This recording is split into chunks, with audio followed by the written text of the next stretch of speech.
नमस्कार, आप सभी का स्वागत है लिटिल थिएटर ग्रुप सभागार में। आज एलटीजी रंगमंडल के कलाकारों द्वारा श्री हरिशंकर परसाई द्वारा रचित हरिशंकर परसाई की चुनी हुई रचनाओं का एकल व्यक्ति प्रदर्शन, जिसका अर्थ वन पर्सन शो किया जा रहा है, जिसका निर्देशन मिस मीता मिश्रा ने किया है। मैं आप सभी से अनुरोध करना चाहूँगा कि अपने मोबाइल फ़ोन या तो साइलेंट कर लें या फिर स्विच ऑफ कर लें। धन्यवाद।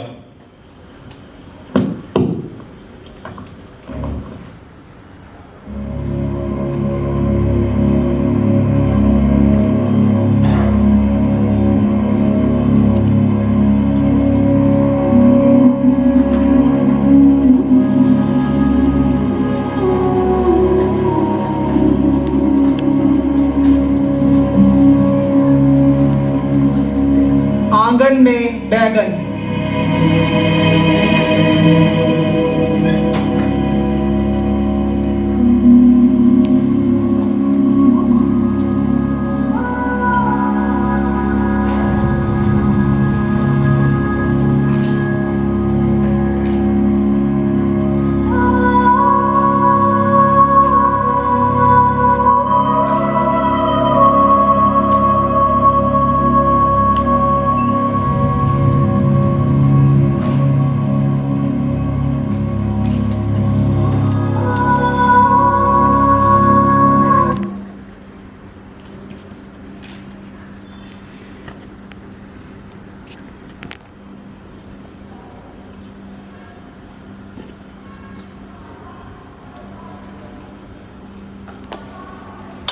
मेरे दोस्त के आंगन में इस साल बैगन फैलाए हैं। पिछले कई सालों से सपाट पड़े आंगन में जब बैगन फल उठा तो ऐसी खुशी हुई मानो बांझ को ढलती उम्र में बच्चा हुआ हो।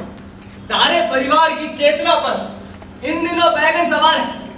बच्चों को कहीं दूर पर बकरी भी दिख जाती है तो वे सोचते हैं कि हमारे ही बैगन को खाने के बारे में गंभीरता से विचार कर रही है और वो चिल्लाने लगते हैं। पिछले कई दिनों से परिवार में बैगन की ही बात होती है। जब भी जाता हूँ तो परिवार की स्त्रियां कहती हैं, खाना खा लीजिए, घर के बैगन बने हैं। जब वे भरे भटे का अनुप्रास साधती हैं तब उन्हें काव्य रचना का आनंद आ जाता है। अरे मेरा मित्र भी बैठक से ही चिल्लाता है, कहता है, अरे भाई बैगन बने हैं कि नहीं? मुझे तो लगता है कि ये हमसे चाय पी लीजिए के बदले कहेंगी एक बैगन खा लीजिए और मेरे सामने तस्करी में बैगन काट कर रख देंगी। तब मैं क्या करूंगा? शायद खा जाऊं, क्योंकि बैगन चाहे जैसा लगे भावना स्वादिष्ट होगी और भावना में लपेट कर मैं बैगन की एक पात निकल जाऊंगा। ये बैगन घर के हैं और घर की चीज का गर्व विशेष होता है। अगर वो चीज घर में ही बनाई भी गई हो तो उसमें निर्माण का गर्व और जुड़ जाता है। मैंने देखा है इस बैगन का स्त्रियों को बड़ा गर्व है। घर और आंगन में जो है वो स्त्री के गर्व के क्षेत्र में आता है।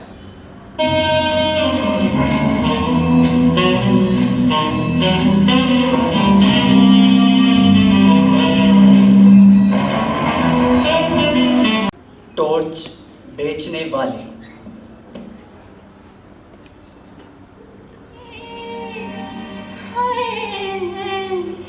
झुमका गिरा रे बरेली के बाजार में, झुमका गिरा रे बरेली के बाजार में, झुमका गिरा झुमका गिरा हाय हाय हाय, झुमका गिरा रे बरेली के बाजार में, झुमका गिरा रे। हा हा हा हा हा हा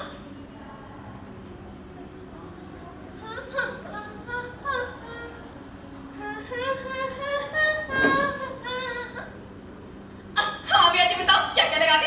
सब है, देखो सेब संतरा केला सब। हाँ? भाई साहब टॉर्च बेचने वाले के बारे में पूछ रहे, वो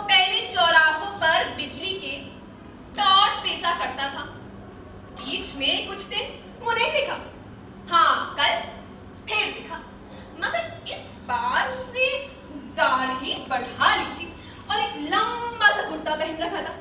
मैंने पूछा, अब कहाँ रहे भाई, और ये दाढ़ी क्यों बढ़ा रखी है? उसने जवाब दिया,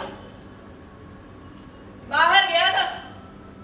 दाढ़ी वाले सवाल का जवाब उसने ये दिया कि अपनी दाढ़ी पर हाथ फेरने लगा। मैंने कहा, अच्छा सुनो, आज तुम टॉर्च नहीं बेच रहे हो? हाँ? कहने लगा, वो काम दरअसल अब बंद कर दिया है। अब तो आत्मा के भीतर टॉर्च जल उठा है। भाई ये सूरज छाप टॉर्च अब व्यर्थ मालूम होते। मैंने कहा, भाई लगता है तुम संन्यास ले रहे। वो क्या है ना कि जिसकी आत्मा में प्रकाश फैल जाता है, वो इसी तरह हरामखोरी पर उतर आता है। क्यों भैया, किससे दीक्षा ले आए? सच बताओ, मेरी बात से उसे थोड़ी पीड़ा हुई। कहने लगा, देखिए आप ऐसे कठोर वचन मत बोलिए। आत्मा भाई सबकी एक है, और मेरी आत्मा को चोट पहुंचाकर आप अपनी आत्मा को घायल कर रहे हैं। मैं क्या कहती, यही कि अच्छा वो सब तो ठीक है, मगर ये बताओ कि तुम एकाएक कैसे हो गए? क्या बीवी ने तुम्हें त्याग दिया? क्या उधार मिलना बंद हो गया? क्या साहूकारों ने ज्यादा तंग करना शुरू कर दिया? बताओ, यार चोरी के मामले में फंस गए। भाई आखिर बाहर का टॉर्च भीतर आत्मा में कैसे घुसा? साहब कहते, आपके सब अंदाज गलत है, ऐसा कुछ नहीं हुआ। हाँ, पर एक घटना हो गई है जिसने जीवन बदल दिया है। उसे जरा मैं गुप्त रखना चाहता हूँ। हाँ, पर क्योंकि आज मैं यहाँ से दूर जा रहा हूँ, इसलिए आपको सारा ही किस्सा सुनाई देता हूँ। उसने बयान शुरू किया।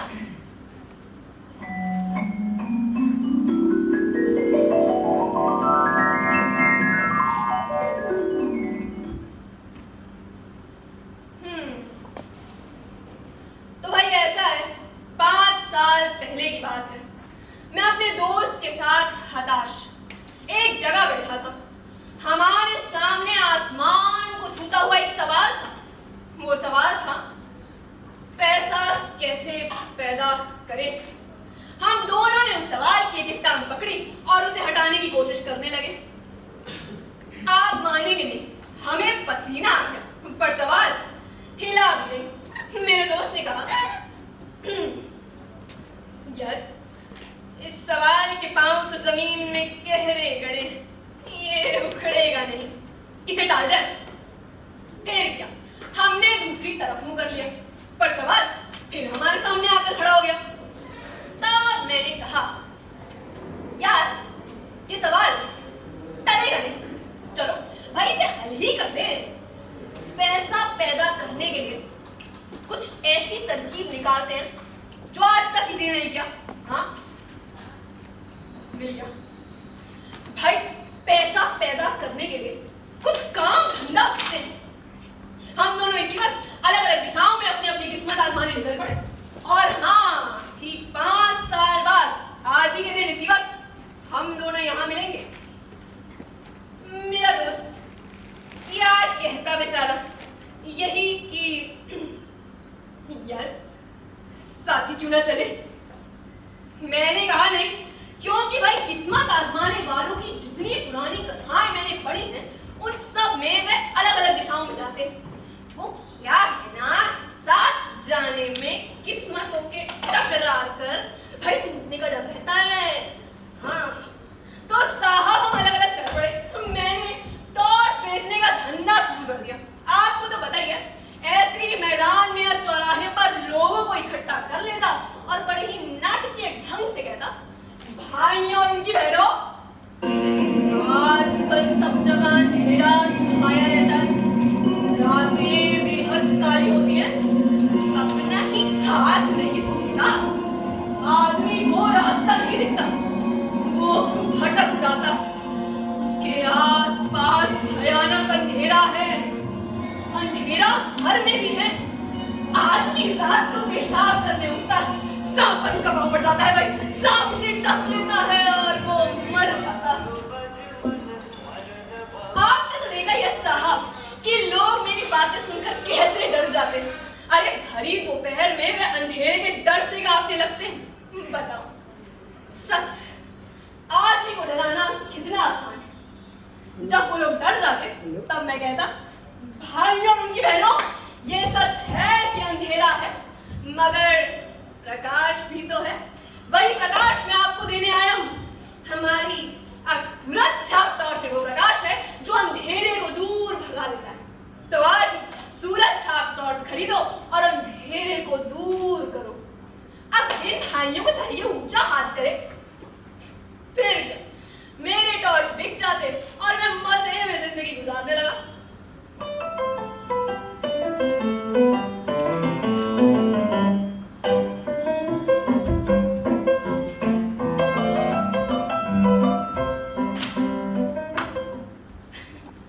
वायदे के मुताबिक ठीक 5 साल बाद मैं उस जगह पहुंचा जहां मुझे मेरे दोस्त से मिलना था। वहां दिन भर मैंने उसकी राह देखी, वो नहीं दिखा। क्या हुआ? क्या वो भूल गया? या अब वो इस हसार संसार में ही नहीं है। मैं उसे ढूंढने निकल पड़ा। सब लोग शांति से अपना स्थान ग्रहण करें। कृपया शांति बना रखें। शांति। गुरु जी पधारने वाले हैं। चंद मिनटों में हमारे आगे। एक शाम जब मैं चला जा रहा था ऐसे, मैंने देखा कि पास ही के एक मैदान में खूब रोशनी है और एक तरफ मंच सजा है। भाई लाउड स्पीकर लगे और मैदान में हजारों नर नारी श्रद्धा से झुके बैठे हैं। और मंच पर सुंदर रेशमी वस्त्रों से सुसज्जित एक भव्य पुरुष बैठे। वो खूब पुष्ट है, सवारी हुई लंबी दाढ़ी है और पीठ से लहराते लंबे केश हैं। मैं कोने पर जाकर बैठ गया। अपने भव्य पुरुष भाई फिल्मों के संत लग रहे थे। उन्होंने गुरु गंभीर वाणी में प्रवचन देना शुरू किया। वे तो कुछ इस तरह बोल रहे थे जैसे आकाश के किसी कोने से कोई रहस्यमय संदेश उनके कानों में सुनाई पड़ रहा, जिसे वे भाषा दे रहे थे। वे कह रहे थे, भाइयों और बहनों, मैं आज मनुष्य को एक घने अंधकार में देख रहा हूं। उसके भीतर कुछ बुझ गया है। यह युग ही अंधकारमय है। ये सर्वग्राही अंधकार संपूर्ण विश्व को अपनी उदर में छिपाए है। आज मनुष्य इस अंधकार से घबरा उठा है दोस्त। वो पथभ्रष्ट हो गया। मनुष्य की आत्मा भय और पीड़ा से त्रस्त। नींद आ गई ना? वे इसी तरह बोलते गए और लोग स्तब्ध सुनते गए। मेरी हंसी छूट रही थी। एक दो बार दबाते दबाते भी हंसी फूट गई तो पास के श्रोताओं ने मुझे थोड़ा डांटा। सॉरी। भव्य पुरुष प्रवचन के अंत पर पहुंचते हुए कहने लगे, भाइयों और बहनों, डरो मत। जहां अंधकार है वहीं प्रकाश है। अंधकार में प्रकाश की किरण है। प्रकाश बाहर नहीं है, उसे अपने अंतर में खोजो। अंतर में बुझी उस ज्योति को जगाओ। मैं तुम सबका उस ज्योति को जगाने के लिए आह्वान करता हूं। हमारे साधना मंदिर में आकर उस ज्योति को अपने भीतर जगाओ। फिर क्या साहब, अब तुम्हें खिलखिलाकर हंस पड़ा। पास के लोगों ने मुझे धक्का देकर वहां से भगा दिया। तमीज है। मैं मंच के पास जाकर खड़ा हो गया। अपने भव्य पुरुष मंच से उतरकर कार पर चढ़ रहे थे। मैंने उन्हें ध्यान से पास से देखा। उनकी दाढ़ी बड़ी हुई थी, इसलिए मैं थोड़ा झिझका, पर मेरी तो दाढ़ी नहीं थी। मैं तो उसी मौलिक रूप में था। उन्होंने मुझे पहचान लिया और बोले, अरे यार, अरे तुम। अब मैं पहचान कर बोलने ही वाला था कि उन्होंने मेरा हाथ पकड़ कर मुझे कार में बिठा दिया। मैं फिर कुछ बोलने लगा, तब उन्होंने कहा, बंगले तक कोई बातचीत नहीं होगी, वही ज्ञान चर्चा होगी। मैं को तब समझ आया कि दरअसल वहां ड्राइवर खड़ा था।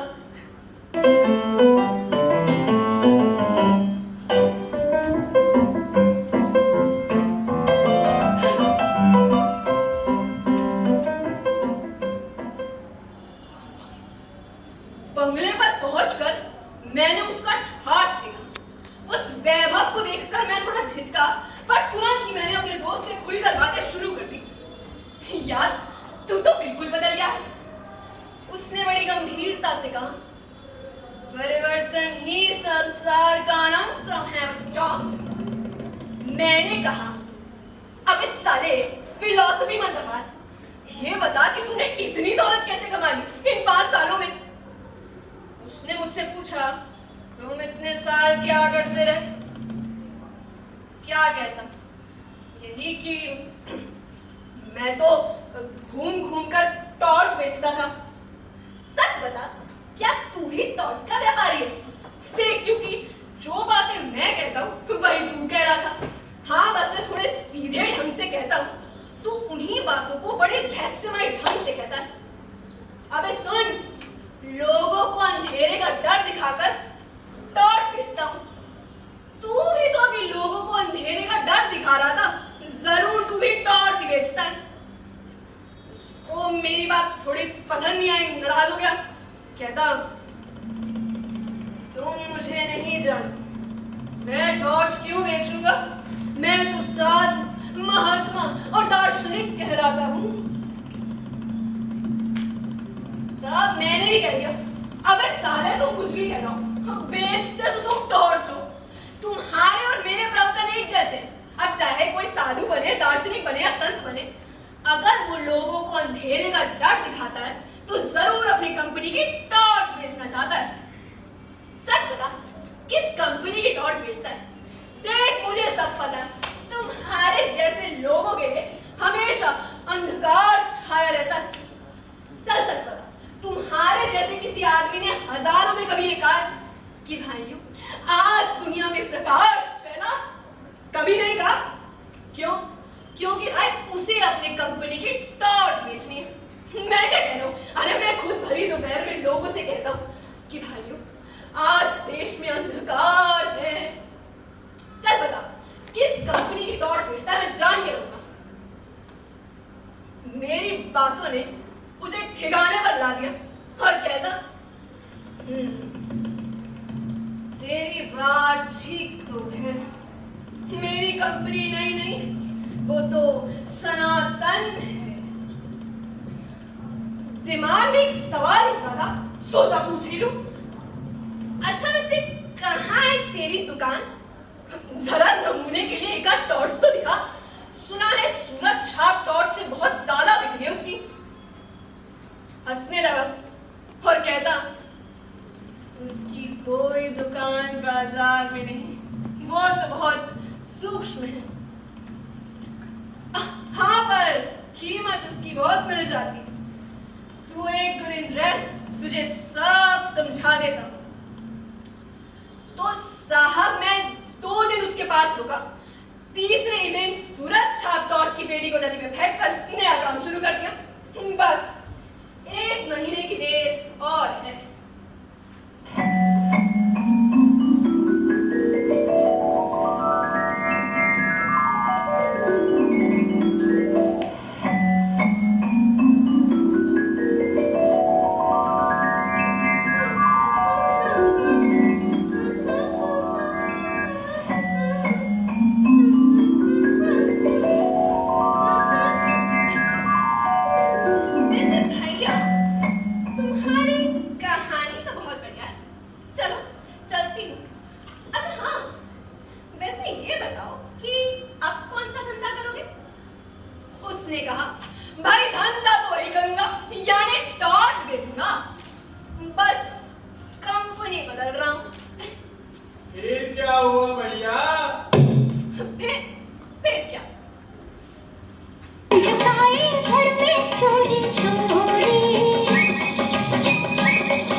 अपनी अपनी हैसियत।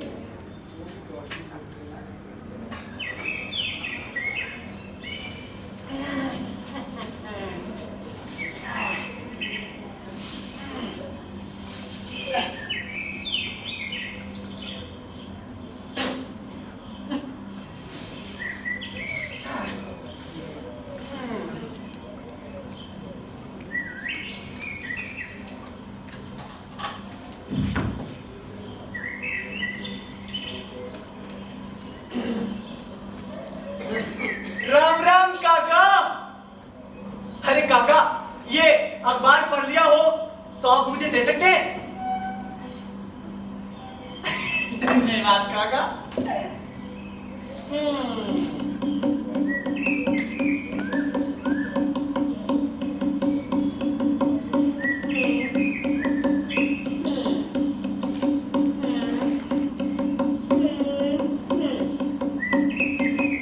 अखबार खत्म हो जाता है तो विज्ञापन पढ़ने लगता हूं। यूं अखबारों में होता भी क्या है? अरे रोज रोज वही समाचार।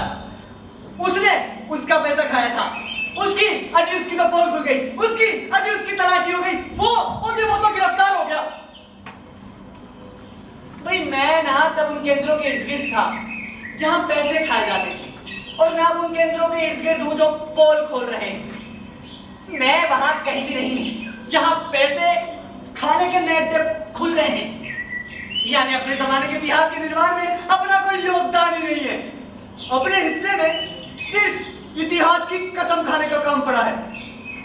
तो समाचारों पर सरसरी निगाह डालकर विज्ञापन पढ़ने लगता हूं, खासकर दिल्ली के होटलों की। इसमें बड़ा रस आता है। क्या कहा? अशोक होटल? अजी अशोक होटल में तो फ्रेंच पकवान। क्या? अकबर होटल? ओहो, अकबर होटल में तो बाहे कबाब। हैं? जनपद? अजी जनपद होटल के गुलदार रेस्तरां में मुगलाई भोजन। क्या? सरमल भवन? अजी सरमल भवन में तो इडली और डोसा। और मैं तो उसी स्वाद में डूब जाता हूँ और पूरा अखबार पढ़ डालता हूँ और अपने घर की दाल रोटी खा लेता हूँ। तो वंचित की यही संपूर्ण क्रांति होती है कि वो अपनी दाल रोटी के साथ कल्पना में अशोक होटल चबाकर संतुष्ट और चुप हो जाए। आज जब होटलों में चीख चुका तो एक खास विज्ञापन पर ध्यान दिया। ऐसा कोई विज्ञापन रोज ही छपता है, पर पहले मैंने उस पर ध्यान नहीं दिया। विज्ञापन में अक्सर व्रत का चित्र होता है। मैं समझता था किसी गुमशुदा की तलाश का चित्र होगा। अरे जिस हम लड़कों के बारे में छपता है जो फिल्मी हीरो बनने या बम्बई भाग जाते हैं। बूढ़े भी घर से भागने लगे। मैं सोचता अब लड़कों ने छपाया होगा, पिताजी आप जहां भी हो वापस घर लौट आए। जब से आप गए हैं माता जी की हालत बहुत खराब है। अब इस वाक्य को पढ़कर तो बूढ़ों कभी नहीं लौटेंगे। बूढ़ों भागे नहीं है, छपा है इन मेमोरियम यानी स्मृति में। हाँ, नीचे बेटों के नाम भी है, साथ ही कंपनी का नाम, पता और फोन नंबर भी है, जिससे व्रत की याद में किसी को रोना आ जाए तो फौरन कंपनी से जाकर सामान खरीद ले। ये कोई लाला जी थे। लाला जी ने कोई कंपनी खोल डाली थी। अच्छा किया, अब लाला जी कोई बाल काटने की दुकान थोड़ी खोलते। लाला जी की ये कंपनी खूब चल निकली, ये भी शुभ हुआ, वरना बेटों को बाप की खर्चीली अखबारी की याद का कोई कारण नहीं होता। बेटों ने लाला जी की कंपनी की खूब तरक्की की। सपूत ऐसे ही तो होते हैं। और आज वही सपूत लाला जी को एलानिया याद भी कर रहे हैं। लाला जी गए कहा? ये बेटों को ठीक मालूम, बताता हूं। छपा है, Who left for his heavenly abode, यानी जो स्वर्गीय निवास को पधार गए। मुझे तो लगता है कि स्वर्ग में लाला नगर कालानी का बंगला नंबर 5 लाला जी के लिए पहले से ही रिजर्व होगा। मेरे पिता की मृत्यु को भी कई साल हो गए। मुझे नहीं पता कि वो कहां है, स्वर्ग में या नरक में, पुनर्जन्म हो गया या कहीं नहीं। मुझे तो उनकी याद में उनका फोटो छपाने की भी प्रेरणा नहीं, क्योंकि वह धंधा जमा कर नहीं उधार कर मृत्यु को प्राप्त हुए थे। अरे उन्होंने सही पितापन स्थापित ही नहीं किया। लाला जी ने सही पितापन स्थापित करके यह सार संसार छोड़ा और सार रूप धंधा जमा गए। लाला जी स्वर्गीय हो गए और मेरे पिताजी सिर्फ मरे। इस हाथ को अंग्रेजी में हैंड कहते हैं और इस पैर को अंग्रेजी में फुट कहते हैं और इस टांग को अंग्रेजी में लेग कहते हैं। बिल्कुल वैसे ही अंग्रेजी में मरे को दी लेट कह देते हैं। तो वाह तो वाह तो वाह भाई, हम तो उसे स्वर्गीय या दिवंगत कहते हैं। विश्वासों और संस्कारों का छल भाषा में ही आ जाता है साहिब। बेटों को क्या पक्का पता है?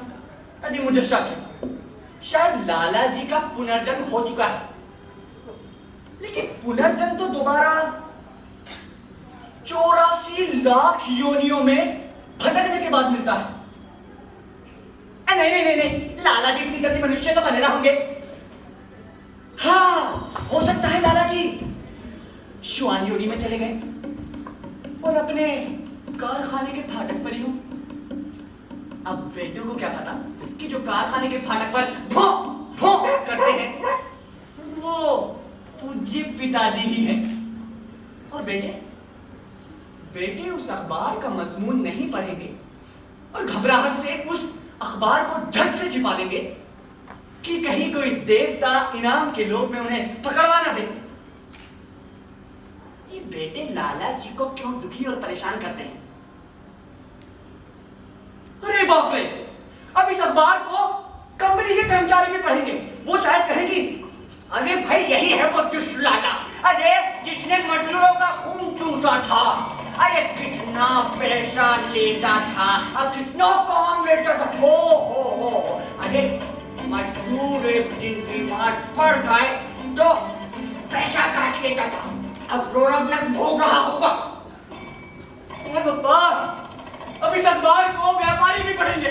वो शायद कहे कि अरे यूं हिंसा रही, किसका चेहरा देख लियो, अरे इस लाला ने जिसका भी पैसा खाया हो वापस ही न कियो, अरे इस लाला के नाम को कितने लेनदार हो रहे हैं।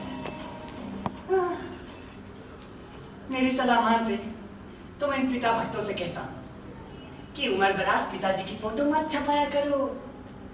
लोग उनके बारे में शुभ शुभ बोलते, उनकी दबी हुई अच्छाइयां उभर आती हैं, लेकिन लड़के हैं कि मेरी बात मानते ही नहीं। अरे पिता का फोटो छपाना उनके लिए सजावट और विज्ञापन है। जिस दिन लाला जी मरे उस दिन उनका फोटो छपाना लड़कों के लिए वैसा ही है जैसे दिवाली पर रंगीन साइन बोर्ड बनवाना। वरना लाला जी को कौन जानता? अरे किसे मतलब है कि लाला जी ने कौन सा पराक्रम किया और किसे गरज पड़ी है कि लाला जी मरे कि नहीं और कब मरे। वैसे भाई लड़कों ने लाला जी की याद को राष्ट्रीय महत्व दे डाला। भाई पैसा ऊपर हो जाता है तो वो प्रकट होना चाहता है, वो कुलाता है कि मैं हूं और दिख नहीं रहा, मैं अपने को अभिव्यक्त करूं। और पैसा इस तरह फूट कर प्रकट होता है जैसे पके फोड़े का मवाद। फूहड़पन के लिए भी हैसियत चाहिए। मेरी हैसियत नहीं है तो मैं लाला जी के बेटों पर हंस रहा हूं। मेरे पास भी फूहड़पन और पैसा दोनों आ जाए तो मैं गहरा रंग खरीद कर मुंह रंगवा, एक गाल हरा, दूसरा लाल, नाक पीली और कपाल नीला। इन रंगों से याद आया, मेरे घर में एक बहुत पैसे वाले युवक की शादी का निमंत्रण पत्र रखा है। कई रंगों का है। अजी इतने गहरे रंग है कि पढ़ा नहीं जाता कि श्राद्ध के बारे में लिखा है या शादी के बारे में। कुछ तस्वीरें भी हैं मर की, बैठे हुए, सोचते हुए, लिखते हुए और सितार बजाते हुए। मुझे याद है एक बार ये युवक लेन देन के मामले में पिट भी चुका है। एक फोटो तो इसका भी छपना था, वर जूते खाते हुए। अरे मुझे इस निमंत्रण पत्र को देखकर मतली आती है। फोड़ा पक्का फूट गया है, मवाद बिखर रहा है।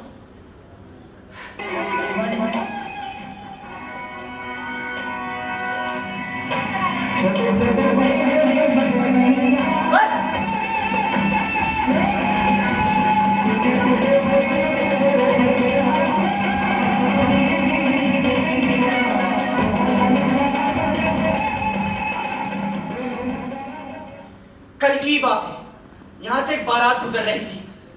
कई मजदूरों के सिर पर गैस बत्तियां रखी थी। दूल्हे की सजावट दूल्हे की सजावट ऐसी कि वधू को उसे देखकर उल्टी हो जाए। 2 बैंड और उसके साथ ही लाउड स्पीकर। बड़ा घमासान कोलाहल था। मुझे लगता है कि उन बारातियों को भी विभिन्न रंगों से पोत दिया होता ना तो अच्छा होता।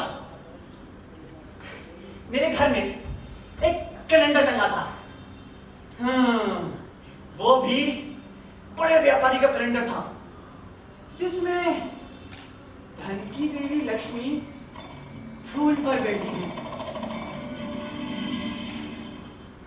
फूल में गंध होती है, कोमलता होती है और सुंदरता होती है।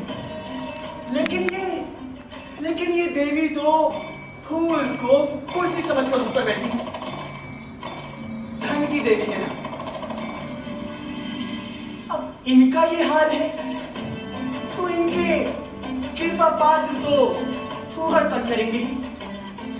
लेकिन मैं फिर भी कह देता हूं, देवी तू अपनी बैठक बदल दे। तू सिंहासन पर बैठ और उस फूल को हाथ में ले ले, या फूल को जूड़े में खोस ले। फिर जिसे तू चाहे धन दे, मगर उसके साथ ही थोड़ी सी सुरुचि 1-8 किलोग्राम दे दिया कर, जिससे इंफेक्शन नहीं फैलेगा और संपन्नता के फोड़े से बदबूदार मवाद भी नहीं बहेगा।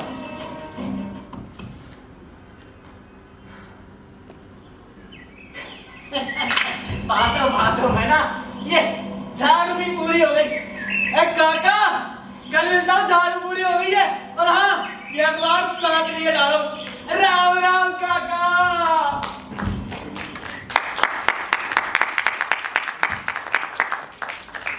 एकलव्य ने गुरु को अंगूठा दिखाया।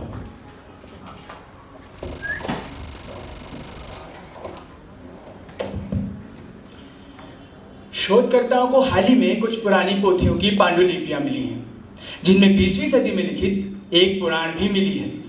इस पुराण को हाल ही में संपादित करके प्रकाशित किया गया है। संपादक इस पुराण की भूमिका में लिखता है, इस पुराण को 20वीं सदी के अंतिम वर्षों में लिखा गया है। यद्यपि 20वीं सदी में मुद्रण विद्या बहुत ही कम थी और रोटरी नाम की छपाई की एक मामूली मशीन को ही लोग इतनी बड़ी उपलब्धि मानते थे कि उसके प्रचार के लिए पूरी दुनिया भर में रोटरी क्लब खुले हुए थे। फिर भी उस युग में थोड़ी बहुत पुस्तकें छप जाती थी। अब ये महत्वपूर्ण पुराण तब क्यों नहीं छप सका, इसकी सामाजिक और राजनीतिक कारणों की खोज हो रही है। इस पुराण से उस युग के सामाजिक, आर्थिक, नैतिक और सांस्कृतिक जीवन पर विशद प्रकाश पड़ता है। धन्यवाद। तो आइए कहानी शुरू करते हैं।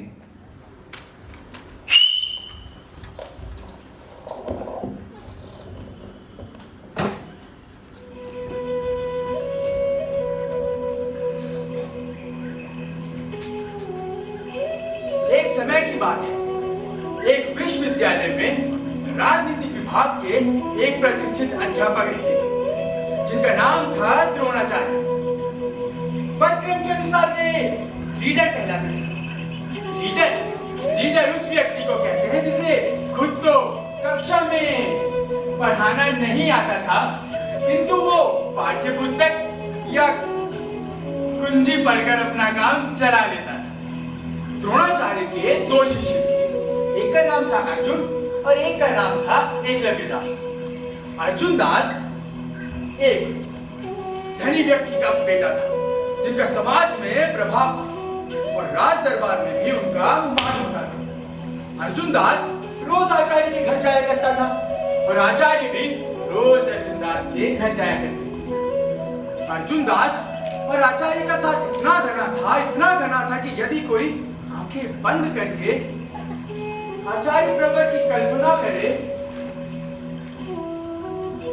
तो आचार्य का शरीर कल्पना में आते आते आते आते उस पर एक दुम निकल आता और दुम के छोर पर बना होता अर्जुन दास का चेहरा। वही एकलव्य एक गरीब आदमी का लड़का था, जिसे गुरु के साक्षात्कार भी नहीं होते थे, किंतु गुरु के प्रति उसकी भक्ति थी। उसने अपना एक लंबा सा चित्र अपने कमरे में टांग रखा था और उनकी लिखित एक कुंजी रात को सिरहाने तले रखकर भी सोता था। अर्जुन बहुत चतुर था, उसे मालूम था कि विद्या पढ़ने से नहीं आती बल्कि गुरु कृपा से आती है, इसलिए वो निरंतर गुरु की सेवा में लगा रहता था। वो आचार्य के घर में किराना, कपड़ा, सब्जी आदि सब पहुंचाता था। आचार्य को सिनेमा नाटक भी दिखाता था। अन्य अध्यापकों की पत्नियों की कलंक कथाएं करकर भी उनका मनोरंजन करता था और अन्य अध्यापकों की निंदा करके उनकी आत्मा को उत्थान पहुंचाता था। उधर एकलव्य गुरु सेवा से बिल्कुल विमुख होकर रात दिन अध्ययन में लगा रहता था। एक दिन आचार्यवर और अर्जुन दास में कुछ इस प्रकार संवाद हुआ। आचार्यवर, मैं आपके घर में किराना, कपड़ा, सब्जी आदि पहुंचाता हूं कि नहीं? हाँ वत्स, तुम पहुंचाते हो।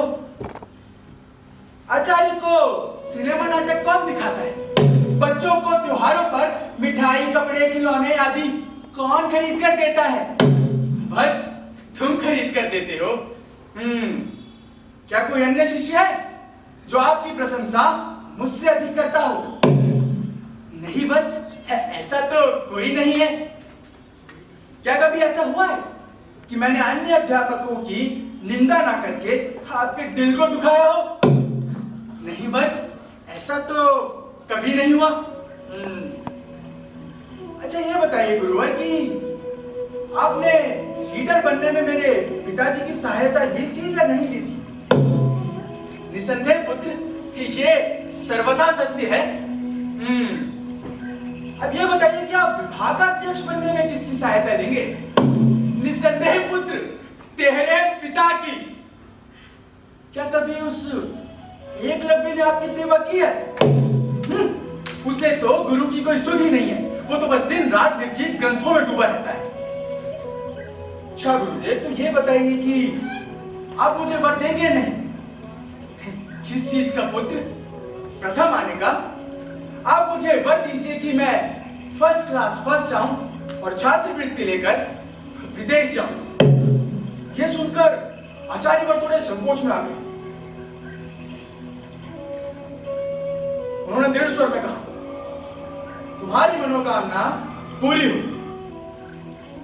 दूसरे दिन उन्होंने एकलव्य को अपने घर बुलाया और उससे पूछा, तुमने अपना कमरे में मेरा ये चित्र क्यों टांग रखा है? क्योंकि आप मेरे गुरु हैं गुरुदेव। अच्छा ये बताओ कि तुम मेरी लिखी ये कुंजी रात को सिरहाने तले रखकर क्यों सोते हो? गुरुदेव, ताकि दिन में प्राप्त किया हुआ जितना भी ज्ञान है वो सब सिमट कर बंध जाए। अगर तुम मेरे सच्चे शिष्य हो और मुझे अपना गुरु मानते हो तो मुझे गुरु दक्षिणा दो। यह सुनकर एकलव्य सोच में पड़ गया और उसने कहा, गुरुदेव किंतु मैं आपको क्या दे सकता हूँ? मेरी तो ना किराने की दुकान है और ना ही हौजरी की। मेरे तो पिताजी से भी ईमान बेचते नहीं बना, इसलिए निर्धन हूं। तुम चिंता मत करो, मैं तुमसे वो वस्तु मांगूंगा जो तुम दे सकते हो। तुम मुझे अपने दाहिने हाथ का अंगूठा दे दो। उठा वो सुपारी काटने का सरोता और काट दो अपना अंगूठा। मानो एकलव्य अपना अंगूठा देने को तैयार ही था। उसने पूछा, लेकिन गुरुदेव आपके ये किस काम आएगा? वो मैं जानता हूं, उसकी फिक्र तुम मत करो। मुझे एक महान परंपरा का निर्वाह करना है। मैं अर्जुन की भक्ति से प्रसन्न हूं और मैंने उसे वर दिया है कि वो फर्स्ट क्लास फर्स्ट आएगा और छात्रवृत्ति लेकर विदेश जाएगा। लेकिन ये तब तक नहीं हो सकता जब तक तुम लिखने में समर्थ हो। तुम मुझे अपने दाहिने हाथ का अंगूठा काट कर दे दो, जिससे मेरा वचन पूरा हो जाए।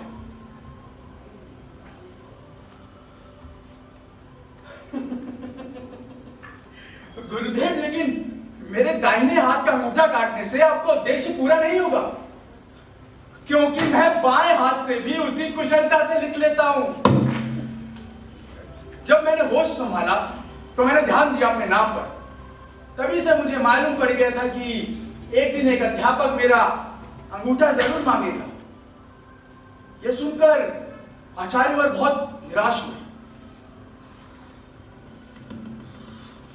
तुमने गुरुद्रोह किया है, तुम अधम हो। तुमने दोनों हाथों से लिखने का अभ्यास कर लिया, लेकिन मेरे पास और भी रास्ते हैं। शाम को आचार्यवर अर्जुन दास के घर पहुंचे। उसका अंगूठा तो मैं नहीं ला सका, किंतु मेरे पास और भी एक काट के दांव है।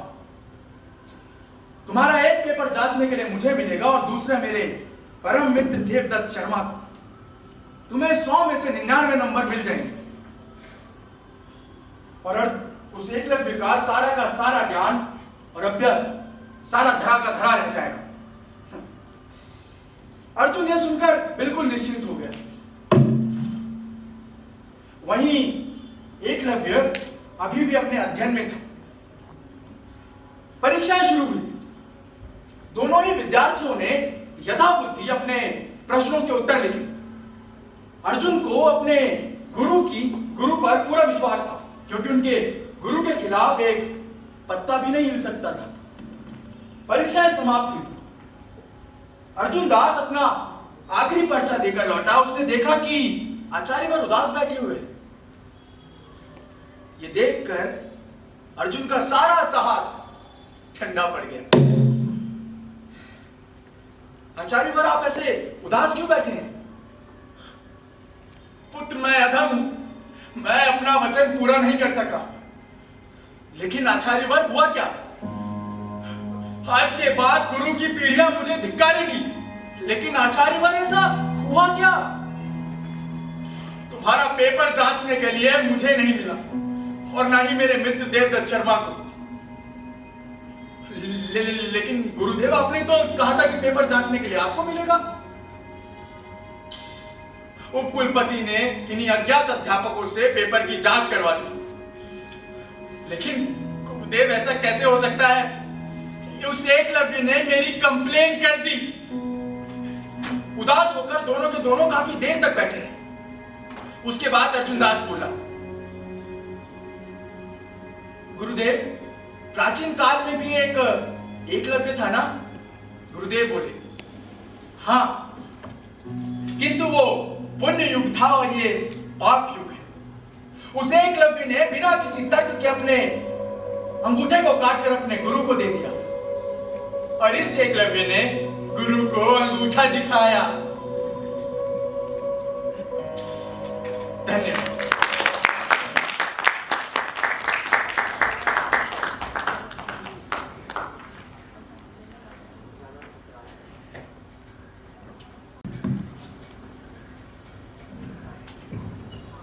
उखड़े खंबे।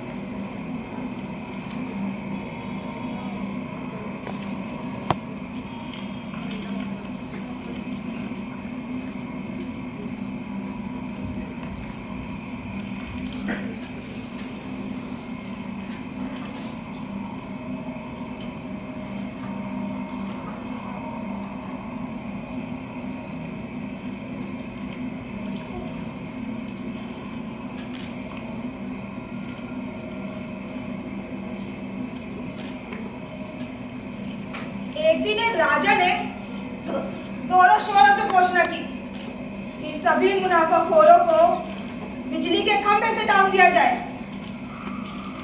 सुबह होते ही सब लोग बिजली के खंभे के पास जा पहुंचे। उन्होंने खंभों की पूजा की, आरती की और उन्हें तिलक किया। शाम तक वे इस इंतजार में बैठे रहे कि मुनाफाखोर अब टांगे जाएंगे, अब टांगे जाएंगे, और अब पर कोई नहीं टांगा गया। लोग जुलूस बनाकर राजा के पास गए। महाराज की जय हो। महाराज, आपने तो मुनाफाखोरों को बिजली के खंभों पर टांगने की घोषणा की थी, पर बिजली के खंभे तो वैसे ही खड़े हैं और मुनाफाखोर स्वस्थ और सानंद है। हमने कहा था तो ऐसा ही होगा। थोड़ा समय चाहिए। फांसी पर लटकाने के लिए फंदों की जरूरत है और फंदे बनाने का ऑर्डर हमने दे दिया है। उनके मिलते ही सभी मुनाफाखोरों को बिजली के खंभे पर लटका देंगे। पर महाराज, मुनाफाखोर भी तो फंदे बनाने वाला ही है। अगर ऐसा है तो उसे उसके ही फंदे से टांग देंगे। पर महाराज, वो तो कह रहा था कि फांसी पर लटकाने का ठेका मैं ही ले लूंगा। नहीं, ऐसा नहीं होगा। अभी फांसी देना निजी क्षेत्र का उद्योग नहीं हुआ है। तो महाराज, कितने समय बाद में लटकाए जाएंगे? आज से सही 16वें दिन सभी मुनाफाखोर तुम्हें बिजली के खंभे पर लटके दिखेंगे। लोग दिन गिनने लगे। 1, 2, 3, 4, 5, 6, 7, 8, 9, 10, 11, 12, 13, 14, 15 और 16वें दिन आते ही लोगों ने क्या देखा? सभी बिजली के खंभे उखड़े पड़े हैं। लोग हैरान, ना आंधी आई ना तूफान आया, बिजली के खंभे कैसे उखड़े? बिजली के खंभों के पास एक मजदूर खड़ा मिला। लोगों ने उससे पूछा तो पता चला कि राजा की ओवरसीयर ने उसे हुक्म दिया था कि रात रात सभी बिजली के खंभे उखाड़ दो। लोग उस मजदूर को पकड़कर राजा के पास ले गए। महाराज की जय हो। महाराज, आपने तो हुक्म दिया था कि आज सारे खंभे उखाड़ देंगे। नहीं नहीं, आज सारे मुनाफाखोरों को बिजली के खंभे पर लटका देंगे। पर वहां तो सारे खंभे उखड़े पड़े हैं। हम इस मजदूर को पकड़ लाए हैं। ये कहता है कि हमें ओवरसीयर साहब ने हुक्म दिया था। तो रे, किसके हुक्म से तूने कार्य किया? महाराज, हमारा कोई कसूर नहीं। हमें तो ओवरसीयर साहब का हुक्म था। ओवरसीयर को बुलाया जाए। महाराज की जय। जी महाराज, क्या हुक्म है आपका? क्या आपने हुक्म दिया था? आपको मालूम है कि इन खंभों का उपयोग हम मुनाफाखोरों को लटकाने के लिए करने वाले थे। फिर आपने क्यों ऐसा किया कि रात रात सारे खंभों खड़वा दिए? महाराज, वो क्या है ना, हमें इंजीनियर साहब ने हुक्म दिया था। ओह, इंजीनियर साहब। इंजीनियर साहब को बुलाया जाए। जी महाराज, बोलिए। महाराज, क्या हुक्म है आपका? इंजीनियर साहब, आपको मालूम है कि खंभों का उपयोग हम मुनाफाखोरों को लटकाने के लिए करने वाले थे। फिर आपने ऐसा कार्य क्यों किया? महाराज, वो क्या है ना, हमें तो बिजली इंजीनियर साहब ने हुक्म दिया था।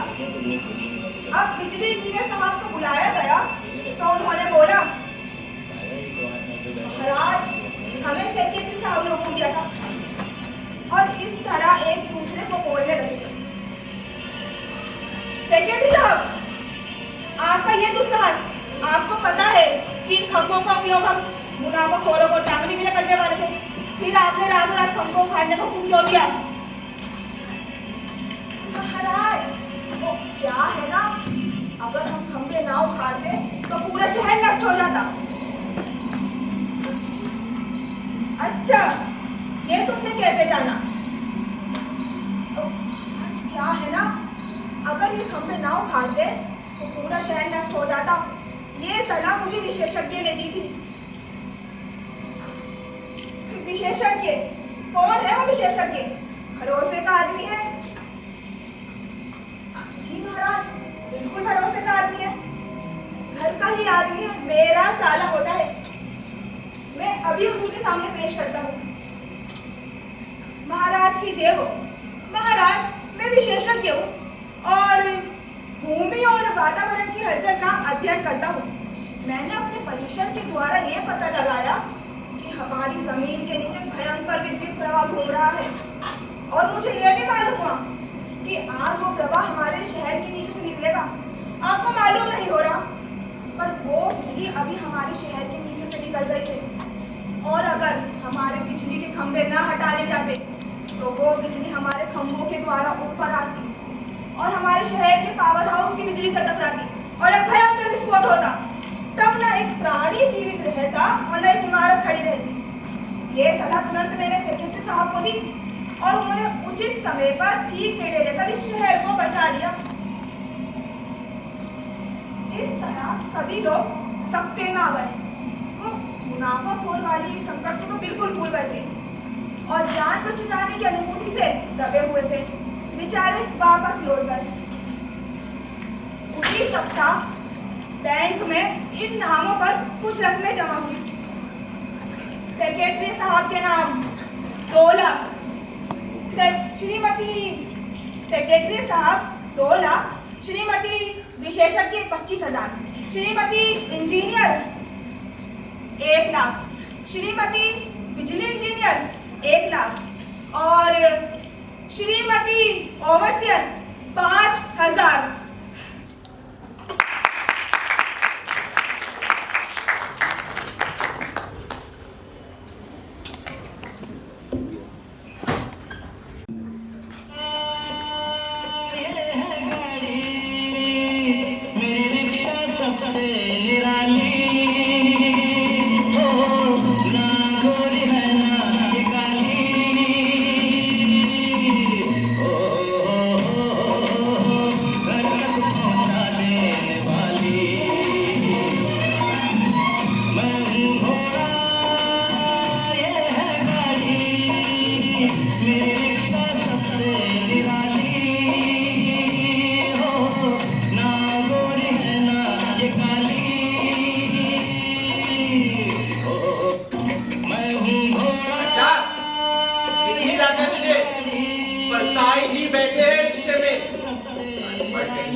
अरे आप छोड़िए परसाई जी, ये शहर के अनपढ़ रिक्शे वाले क्या जानेंगे आपके बारे में। मैं एमए पास हूँ। आपकी कहानियां हमारे सिलेबस में हुआ करती थी, मैंने सारी पढ़ी है, बहुत एकात्मक हुआ करती थी। अभी घर आ जाएगा।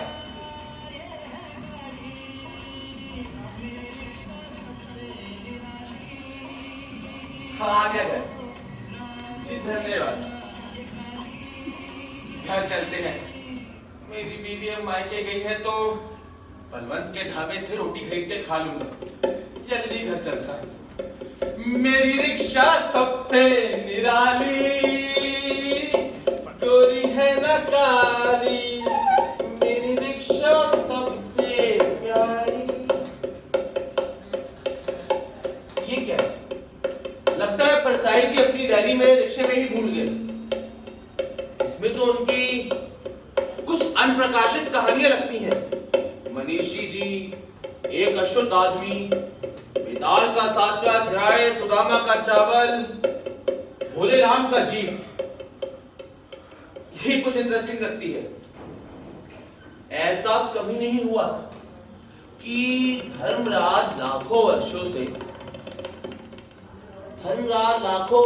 से असंख्य आदमियों को उनके कर्म और सिफारिश के अनुसार उन्हें नर्क या स्वर्ग में निवास स्थान लौट करते आ रहे थे।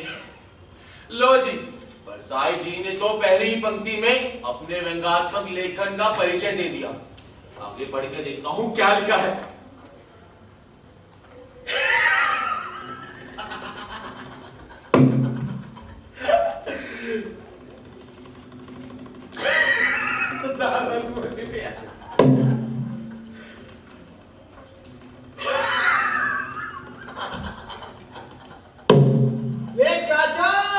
चाचा क्या पढ़ रहे हो? हमें भी सुना दो। परसाई जी की कहानी बहुत रोचनात्मक है। आप सभी को भी सुनाता हूं कि ऐसा कभी नहीं हुआ था।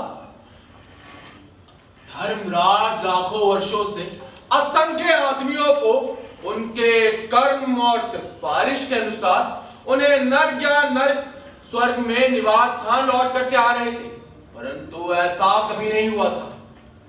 दूर बैठे चित्रगुप्त बार बार थूक से रजिस्टर के पन्ने पलटे जा रहे थे, परंतु गलती पकड़ में नहीं आ रही थी। दूर बैठे यमराज जोर से चिल्लाए, क्या हुआ? चित्रगुप्त ने डर के मारे रजिस्टर इतनी जोर से बंद किया कि एक मक्खी चपेट में आ गई। यमराज बोले, क्या कर रहा है? चित्रगुप्त ने डर के मारे बोला, अब मैं कुछ नहीं करता, मेरी कोई गलती नहीं। भोलेराम नामक जीव ने 5 दिन पहले अपनी देह त्यागी, परंतु अभी तक यहां नहीं पहुंचा। वो दूध कहां है? वो दूध कहां है जो उसे लेने के लिए गया था? वो भी लापता है। बातचीत चल ही रही थी कि अचानक लोग के दरवाजे पर दस्तक हुई। एक बदहाल परेशान परिश्रम से लीन यमदूत वहां पहुंचा। हे करुणा निधान, मेरी कोई गलती नहीं है, मैं तो समय अनुसार धरती पर पहुंच गया था। भोलेराम के जीव को अपने ऐठे में भी ले लिया था। जैसे ही मैंने उस जीव को लेकर एक वायु तरंग पर इस लोक के लिए रवाना हुआ, ना जाने वो जीव मेरा हाथ छुड़ाकर कहां भाग गया। इन 5 दिनों में मेरे पूरे ब्रह्मांड का चक्कर लगा लिया। कोई लोक, कोई विंध्याचल, कोई नदी, कोई पर्वत, कोई देवता, कोई ऐसा स्थान नहीं है जो मैंने छोड़ा हो, परंतु वो जीव अभी तक मेरे ऐठे में नहीं आया। बूढ़ा हो गया है तू, जीवों को लोक लाते लाते बूढ़ा हो गया है तू। तुझे अब रिटायर हो जाना चाहिए। रिटायरमेंट की बात सुन यमदूत बहुत सा घबराया। उसने हाथ जोड़ यमराज को अपनी व्यथा सुनाई। हे करुणा निधान, मेरी कोई गलती नहीं है, मेरे हाथों से तो बड़े बड़े चोर नेता भी नहीं बच सके। यहाँ तक कि वकीलों को भी मैं जल्दी से यमलोक लाया हूं। पता नहीं कैसे मेरे हाथ से भोलेराम का जीव छूट गया। बातचीत चल ही रही थी कि चित्रगुप्त अपनी नाक लेकर बीच में आए। हे दयानिधान, ऐसा कार्य धरती पर बहुत हो रहा है। लोग लाखों के सामान रेलवे गाड़ी से भेजते हैं और रेलगाड़ी वाले उड़ा ले जाते हैं। कितने हजारों के फल गायब हो जाते हैं, कोयले के डब्बे गायब हो जाते हैं, यहाँ तक कि पोस्ट ऑफिस वाले पेंशन मनी ऑर्डर आ जाते हैं। ऐसा भी तो हो सकता है कि किसी विरोधी नेता पार्टी ने भोलेराम के जीव को काले जादू से अपने ऐठे में ले लिया हो। आजकल ऐसा कार्य भी धरती पर बहुत चल रहा है। मूर्ख, बेवकूफ, नालायक, गधे, तूने क्या मुझे अपने जैसा ही समझा है? भोलेराम निगन्य, दुर्बल, बेवकूफ, गरीब इंसान था। बातचीत चल ही रही थी, ना जाने किस विंध्याचल से, किस पर्वत से, किस लोक से यमलोक में नारद जी पधारे। नारायण नारायण नारायण नारायण। धर्मराज को किया प्रणाम। हे प्रभु, कौन सी चिंता रही है आपको सदा? अरे आपकी आवाज रही है मुझे यमलोक में बुला। क्या हुआ?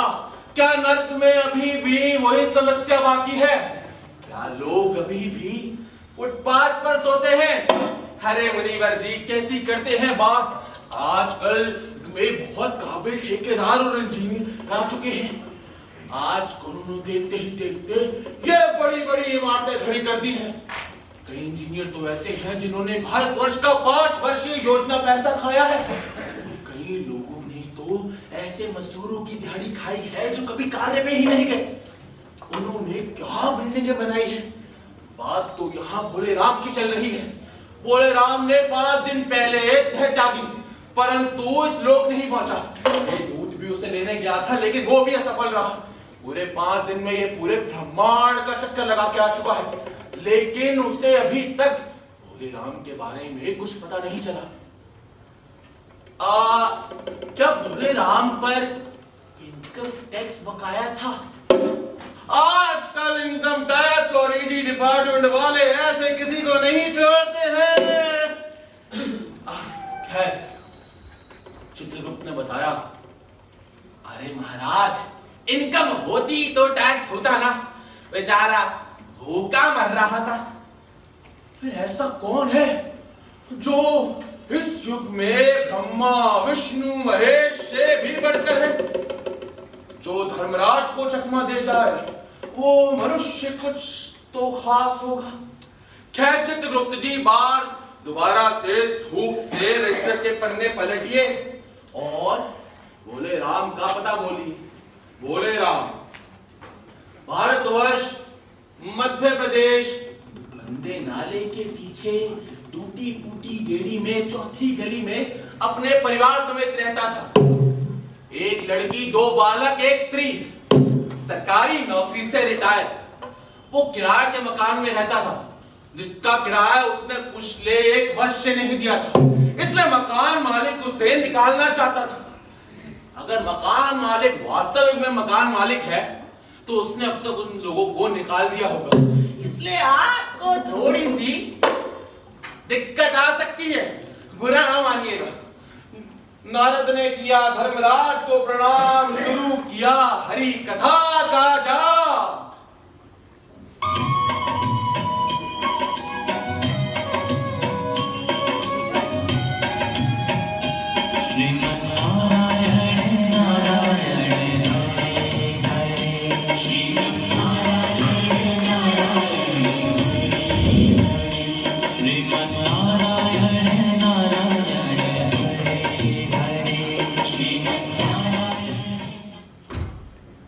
भूलोग आ गया।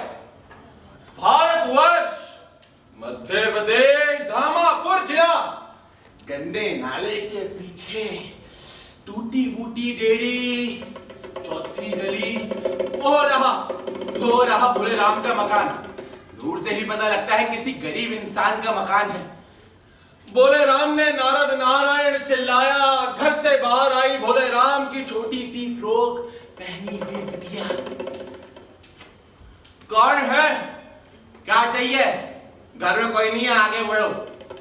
बिटिया जा ही रही थी कि नारद जी ने बताया, हे सपुत्री, मैं तुम्हारे पिता के बारे में कुछ जानकारी प्राप्त करने के लिए आया हूं।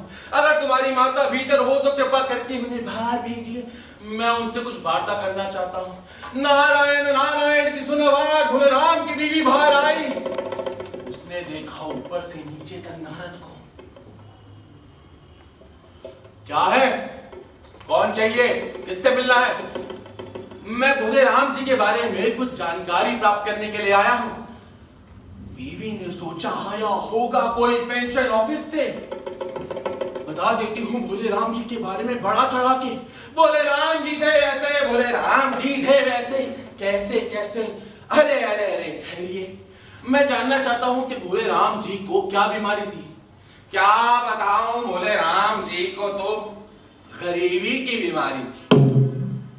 गरीबी की बीमारी, गरीबी की बीमारी सुन नारद का सिर चक्कर आया। गरीबी की बीमारी, आज इस युग में गरीबी से बड़ी कोई बीमारी नहीं है, जिसका इलाज वेद पुराण उपनिषद कोई देवता वेदता गुरु आचार्य किसी के पास नहीं है। बहरहाल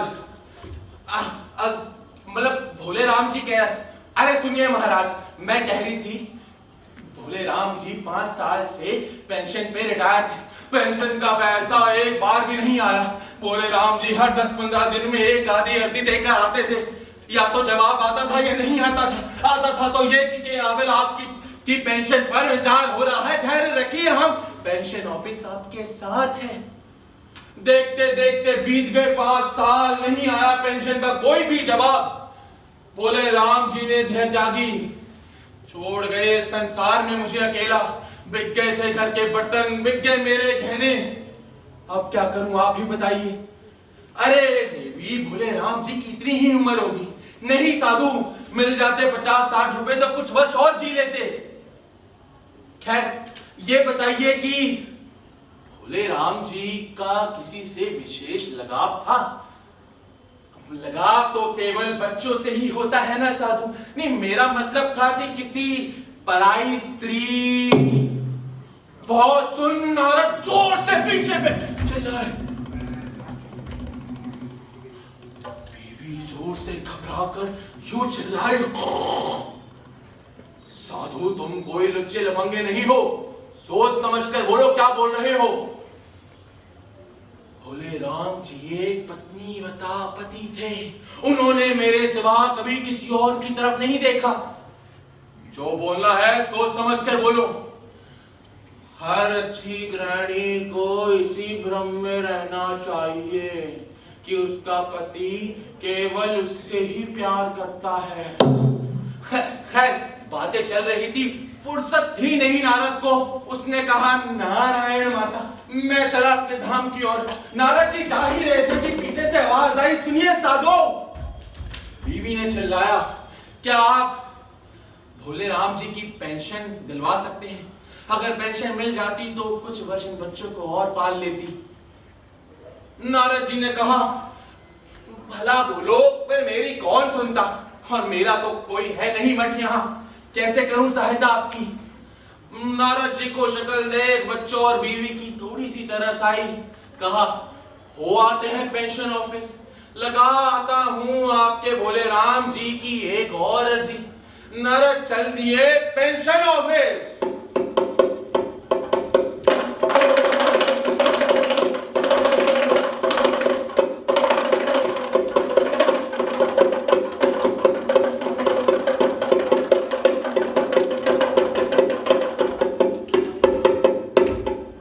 पेंशन ऑफिस ये एक ऐसा स्थान है जहां पर इंसान स्वयं का पैसा लेने के लिए नाक भी रगड़ देता है।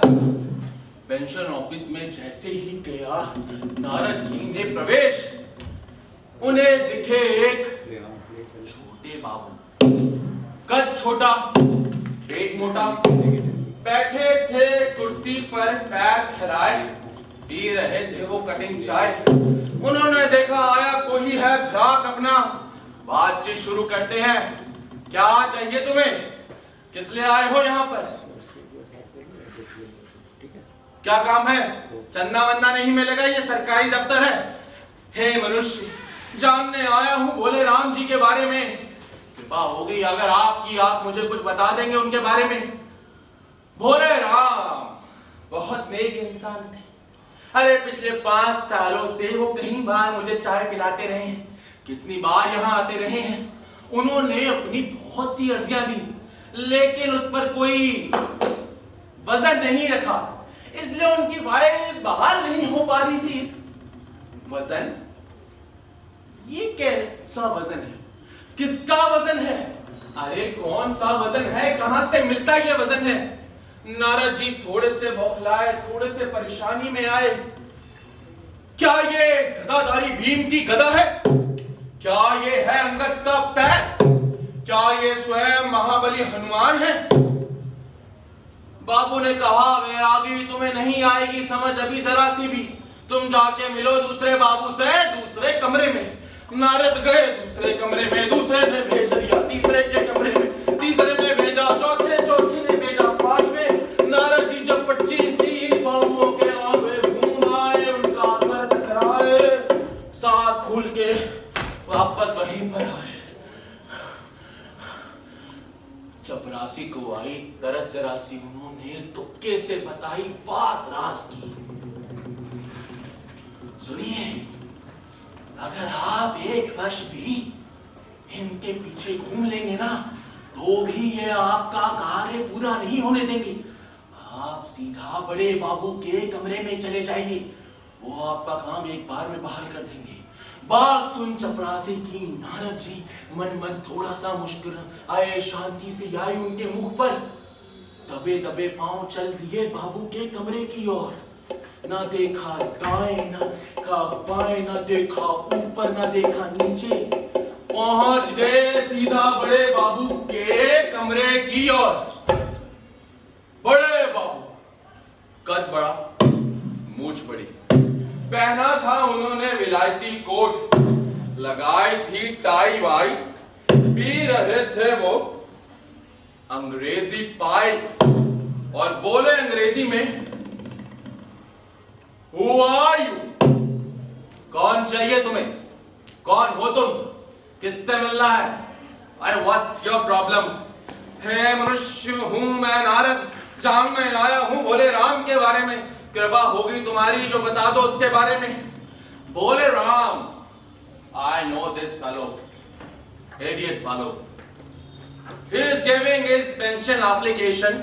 अरे दे रहे थे अपनी एप्लीकेशन वो हिंदी में, बहुत सालों से, 5 सालों से, बार बार, लेकिन नहीं रख रहे थे उस पर कोई वजन, इसलिए नहीं हो रही थी फाइल उनकी बहाल। नारद वजन की बात सुन फिर बौखलाए, फिर परेशानी में आए, फिर भी समझ में ना आई। लगता है अब तो गोवर्धन पर्वत ही लाना होगा, तभी होगी भोले राम की फाइल बहाल। अरे बैरागी, तुम्हें अभी बात समझाता हूं उदाहरण समेत। जैसे ये जो ऑफिस है ना, ये भी एक मंदिर है। यहाँ पे काम करने वाले सभी कर्मचारी यहाँ के पुजारी, और मैं हूं यहाँ का कुल पुरोहित। सबको दान दक्षिणा देनी पड़ती है। अरे बिना दान दक्षिणा के यहाँ कोई कार्य संभव नहीं है।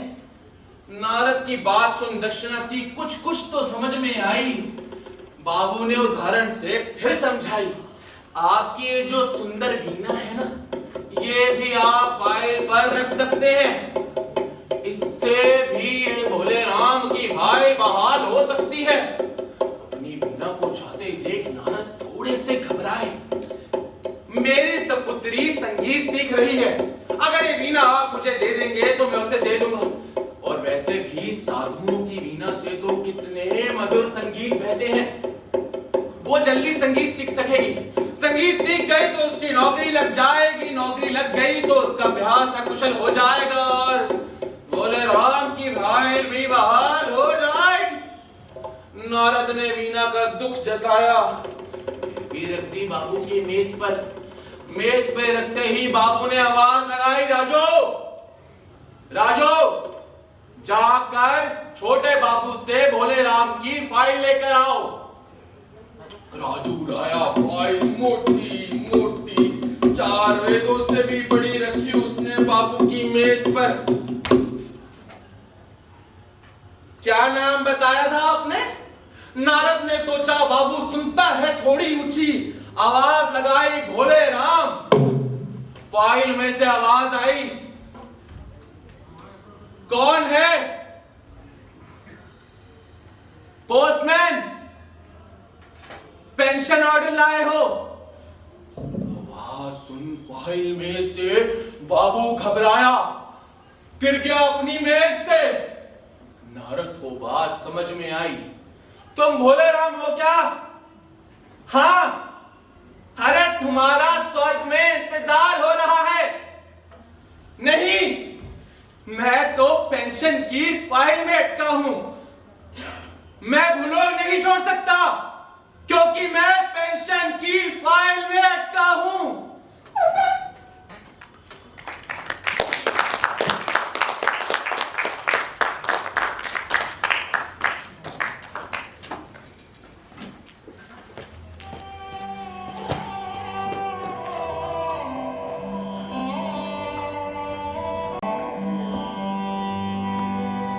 एक अशुद्ध बेवकूफ।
से हो रहे हैं महफिल बर्खास्त हुई पतंगे रुख से ना जाने बेवकूफ बनना एक अलग और आसान चीज है, इसे कोई भी निभा सकता है, मगर ये जानते हुए कि आपको बेवकूफ बनाया जा रहा है और आपसे जो कहा जा रहा है वो सब झूठ है, बेवकूफ बनते जाना, इसमें एक अलग मजा है।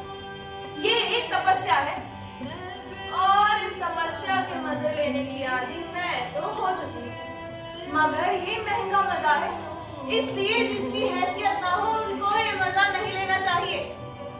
इसमें केवल मजा ही मजा नहीं है,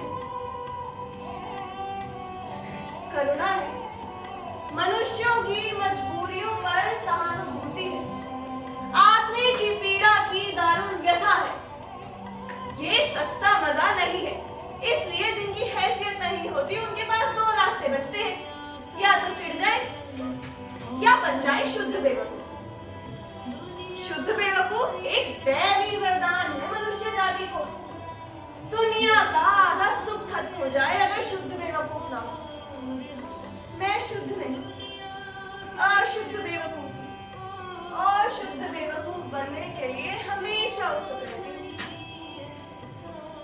अभी जो साहब आए थे निहायत ही अच्छे आदमी है, अच्छी सरकारी नौकरी है, साहित्यिक है, कविता भी लिखते हैं।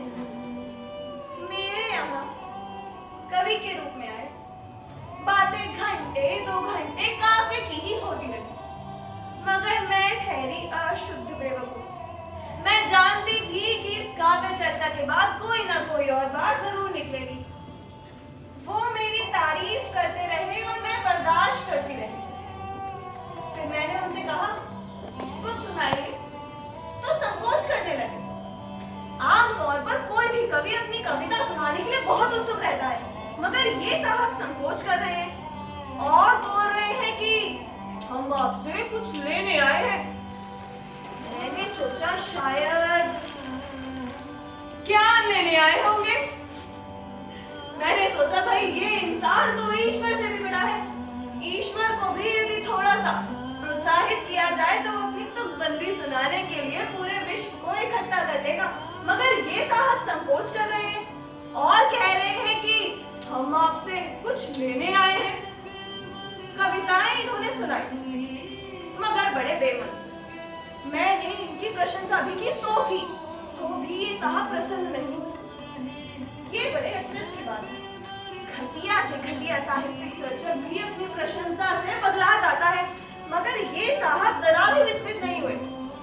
अंत में उठने लगे तो बोले, डिपार्टमेंट में मेरा प्रमोशन किसी कारणवश रुक गया है, आप जरा सेक्रेटरी साहब से बात कर लें तो मेरा काम बन जाए। मैंने कहा, साहब सेक्रेटरी साहब से क्यों, मैं मंत्री जी से आपके लिए बात कर लूंगी, मगर आप कविता अच्छी लिखते हैं। और इस तरह मैं साहित्य के नाम पर 2 घंटे जानबूझकर बेवकूफ बनी। मैं अशुद्ध बेवकूफ हूं ना।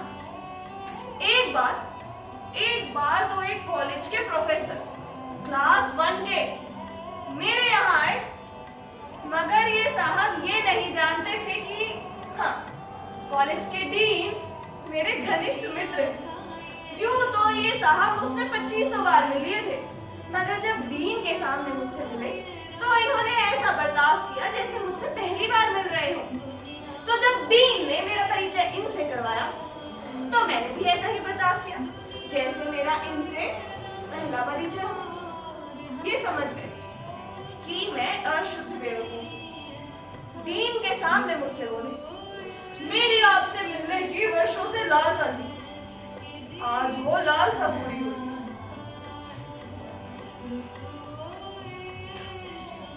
अंग्रेजी में एक बहुत अच्छा मुहावरा है, take it with a pinch of salt. मैंने अपनी तारीफ थोड़े से नमक के साथ ले ली। बाद में ये साहब मेरे घर आए, आकर मुझसे बोले, डीन साहब तो आपके घनिष्ठ मित्र हैं, उनसे कहकर जरा कुछ कॉपियां और पेपर्स मुझे दिलवा दीजिए, और अगर डीन साहब मुझे अपने घर मॉडरेशन के लिए बुला ले तो और भी अच्छा होगा। मैंने कहा डीन साहब से आपके ये सारे काम मैं करवा लूंगी, मगर आपने मुझे पहचानने में जरा देर कर दी थी। बेचारे क्या कहते, मैं मजे लेती रही कि ये क्लास 1 का अफसर मेरे यहाँ से चपरासी की तरह निकला। एक बार तो एक मई की भरी दोपहरी में तपती गर्मी धूप एक साहब आए, पसीने से लथपथ आकर मुझसे वियतनाम के राजनीतिक संकट के बारे में बात करने लगे। मैंने सोचा ये साहब इतनी गर्मी में मेरे पास वियतनाम के बारे में बात करने तो नहीं आए होंगे, मगर फिर भी मैं उनकी बात सुन ली। कुल 2 घंटे वियतनाम की राजनीतिक समस्याओं पर चर्चा करने के बाद ये साहब मुझसे बोले, आप जरा मुझे 10 रुपए दे दीजिए। मैंने तुरंत 10 रुपए निकाल कर दे दिए और वियतनाम की राजनीतिक समस्याएं कुल 10 रुपए में हल हो गई। एक बार तो एक नीति वाले आ गए, बड़े तैश में आकर कहने लगे, हद ही हो गई रूस में चेकोस्लोवाकिया के हस्तक्षेप की, आपको अपना वक्तव्य देना चाहिए। मैंने कहा साहब, ना तो मैं रूस की प्रवक्ता हूँ और ना ही चेकोस्लोवाकिया, मेरे बोलने से क्या होगा? तो बोले, मगर आप भारतीय हैं, बुद्धिजीवी हैं, आपको अपना वक्तव्य देना ही चाहिए। मैंने कहा बुद्धिजीवी अपना वक्तव्य दे रहे हैं, कल को ये उल्टा वक्तव्य भी देंगे क्योंकि ये बुद्धिजीवी हैं। तो बोले, यानी सारे बुद्धिजीवी बेईमान होते हैं? मैंने कहा साहब, इंसान ही तो बेईमान या ईमानदार होता है और बुद्धिजीवी भी इंसान ही होता है। अब बुद्धिजीवी किसी सुअर या गधे की तरह ईमानदारी या बेईमानी तो कर नहीं सकता ना, मगर क्या आप सचमुच चेकोस्लोवाकिया के लिए परेशान हैं? क्या कहते बेचारे? बोले, दरअसल मेरे लड़के का एडमिशन रूस की लुम्बुम्बा यूनिवर्सिटी में होना है, आप जरा दिल्ली में किसी को फोन कर दें तो मेरा काम बन जाए। मैंने कहा साहब, आप चेकोस्लोवाकिया के लिए परेशान हैं और रूस से नाराज हैं, लेकिन फिर भी अपने लड़के को रूस में पढ़ाना चाहते हैं। क्या कहते बेचारे, गुमसुम हो गए, मुझ अशुद्ध बेवकूफ की दया जाते। मैंने कहा जाइए, आपके लड़के के लिए मुझसे जो बल पड़ेगा मैं करूंगी। जानबूझकर बेवकूफ बनने में अपना अलग ही मजा है। संत कबीर ने भी तो कहा है, माया महा ठगिन हम जानी।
किया है, अंकित, सुप्रिया, महक, they supported in the front office work, and we had Mahek, Kamal and Sandeep helping, and Shikha helping out with the makeup.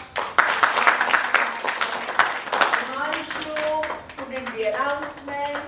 Himanshu, Sunil and Rita took care of the sound. Ratna did the lights, herself.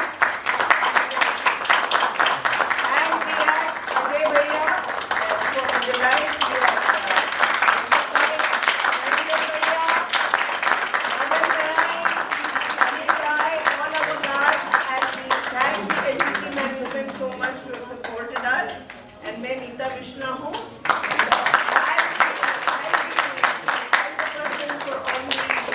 Responsible for all the crime that is happening here. So we are all partners in crime for this creative journey.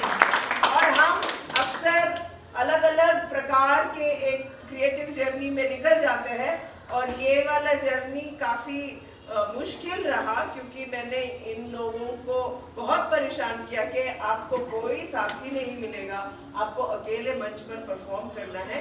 तो कुछ लोगों ने perform किया, बाकी लोगों का performance जो है 30 तारीख को ब्लैंक कैनवस, एक और स्टेज है हमारा छोटा वाला, तो वहां पर होगा. तो आप सब आए हैं और हमारा हौसला बढ़ाया है आपने, तो we invite you again on 30th, so please come. धन्यवाद.